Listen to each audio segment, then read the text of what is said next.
नमस्कार, स्वागत है आप सभी का आर्य न्यूज पर। आपके साथ मैं हूं पल्लवी रविंद्र सिंह। आइए फटाफट अंदाज में एक नजर डालते हैं देश और दुनिया की तमाम बड़ी खबरों पर।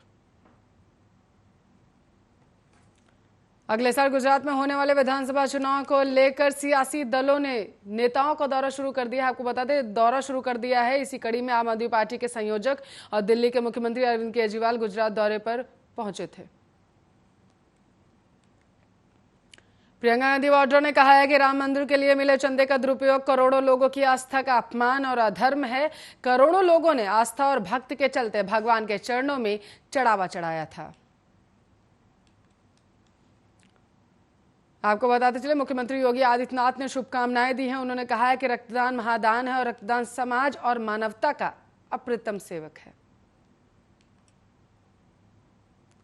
यूपी बीजेपी महासचिव सुनील बंसल ने राज्य के विभिन्न हिस्सों में कार्यकर्ताओं से मिलना शुरू कर दिया है। बंसल ने बूथ स्तर पर पार्टी और राज्य सरकार के खिलाफ सकारात्मक माहौल बनाने के लिए कहा है। तेलंगाना का रुख करते तेलंगाना में बीजेपी अब पहले से ज्यादा मजबूत हो गई है। तेलंगाना राष्ट्र समिति के वरिष्ठ नेता और पूर्व स्वास्थ्य मंत्री एटाला राजेंद्र ने बीजेपी ज्वाइन कर ली है। केंद्रीय मंत्री धर्मेंद्र प्रधान और जी किशन रेड्डी की उपस्थिति में राजेंद्र आज बीजेपी में शामिल हुए। अभिनेता सुशांत सिंह राजपूत की आज पहली पुण्यतिथि है। सुशांत को गुजरे 1 साल हो गया है, लेकिन उनके फैंस आज भी उनके लिए न्याय का इंतजार कर रहे हैं।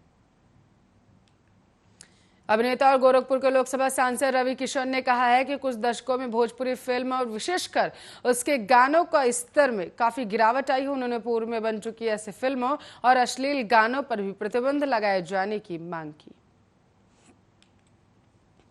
दक्षिण पश्चिम और पूर्वोत्तर के बाद अब मानसून देश के पूर्वी, उत्तरी और मध्य भाग में सक्रिय हो चुका है। अगले 24 घंटों में बाकी बचे 20 राज्यों में मानसून दस्तक देगा। श्री राम जन्मभूमि तीर्थ क्षेत्र ट्रस्ट द्वारा 10 मिनट पहले खरीदी गई 2 करोड़ की जमीन का रजिस्टर्ड एग्रीमेंट 18.5 करोड़ में करा लिया गया है। एक ही दिन में हुए बैनामे और एग्रीमेंट में ट्रस्टी डॉक्टर अनिल मिश्रा व महापौर ऋषिकेश उपाध्याय गवाह रहे। देश भर में कोविड-19 की दूसरी लहर का प्रकोप दिन प्रतिदिन कम होता नजर आ रहा है। सोमवार को एक दिन में कोविड-19 के 70,421 नए मामले सामने आने के बाद देश में संक्रमितों की संख्या बढ़कर 2,95,10,410 हो चुकी है।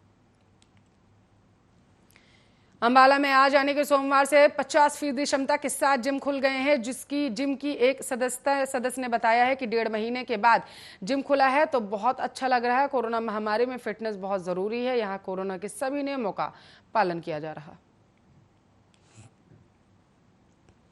एलजेपी के राष्ट्रीय अध्यक्ष चिराग पासवान पर बिहार विधानसभा चुनाव के दौरान एनडीए से अलग होना अब भारी पड़ रहा है।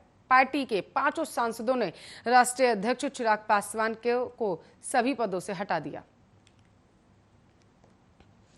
आगरा में सोमवार सुबह एक परिवार के लिए बड़ी घटना घटित हो चुकी है। थाना फतेहाबाद के निबोहरा के गांव धरियाई में घर के सामने खुले करीब 100 फीट गहरे बोरवेल में एक 4 साल का मासूम बच्चा गिर गया। राम मंदिर ट्रस्ट पर घोटाले के आरोपों पर ट्रस्ट के महासचिव चंपत राय ने सफाई दी है। उन्होंने कहा है कि जो आरोप लगाए जा रहे हैं वो बेबुनियाद और निराधार हैं या आरोप राजनीति से प्रेरित हैं।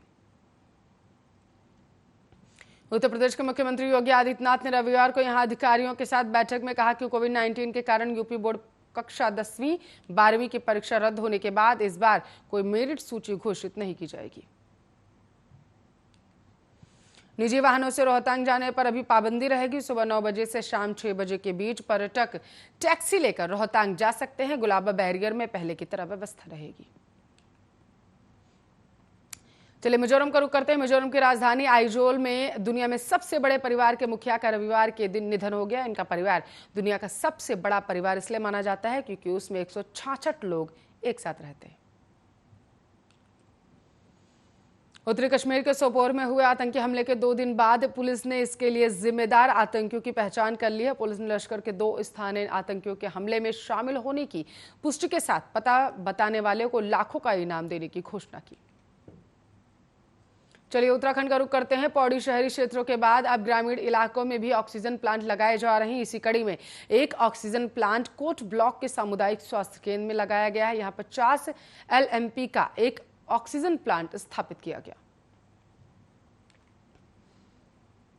उत्तराखंड के बाद हरियाणा की बात करते हैं। हरियाणा सरकार इस बार पुस्तकें खरीदने के लिए छात्रों के खातों में पैसे भेजेगी। इस संबंध में राज्य के शिक्षा मंत्री कंवरपाल गुर्जर ने जानकारी दी। उन्होंने कहा है कि 8वीं तक के स्टूडेंट्स के अकाउंट में 200 से 300 रुपए पुस्तक खरीदने के लिए भेजे जाने पर विचार किया जा रहा है। मेरठ में गारमेंट कारोबारी से 25 लाख की रंगदारी मांगे जाने के मामले का पुलिस ने खुलासा कर दिया है। पुलिस ने अब तक 4 आरोपियों को गिरफ्तार कर लिया, अभी एक की तलाश जारी। दिल्ली से पटना जा रही एक फ्लाइट में बम होने की सूचना से दिल्ली एयरपोर्ट पर सोमवार सुबह हड़कंप मच गया। आनन फानन में जांच शुरू हुई तो पता चला कि उसी फ्लाइट में सवार एक 22 वर्षीय शख्स ने यह फोन किया था। 2020 और 2021 के वित्त वर्ष में रेलवे को प्लेटफॉर्म टिकट से आमदनी पर भारी नुकसान हुआ है। आरटीआई से मिली जानकारी के अनुसार पिछले वित्त वर्ष की तुलना में इस बार प्लेटफॉर्म टिकट बिक्री से रेवेन्यू में करीब 94% की गिरावट आई है। 30 जून 2021 तक आपको अपना आधार कार्ड पैन कार्ड से लिंक कराना होगा। ऐसा नहीं करने पर 1000 रुपये जुर्माना देना होगा और पैन भी इनएक्टिव हो जाएगा और आप बैंकिंग समेत कई दूसरे वित्तीय काम नहीं कर पाएंगे। ऐसे में अगर आपका पैन एक्टिव नहीं है तो टीडीएस भी 20% की दर से कटेगा। भारत सरकार ने उस रिपोर्ट को पूरी तरीके से खारिज कर दिया जिसमें दावा किया गया था कि सरकार के ईमेल सिस्टम पर साइबर अटैक हुआ था।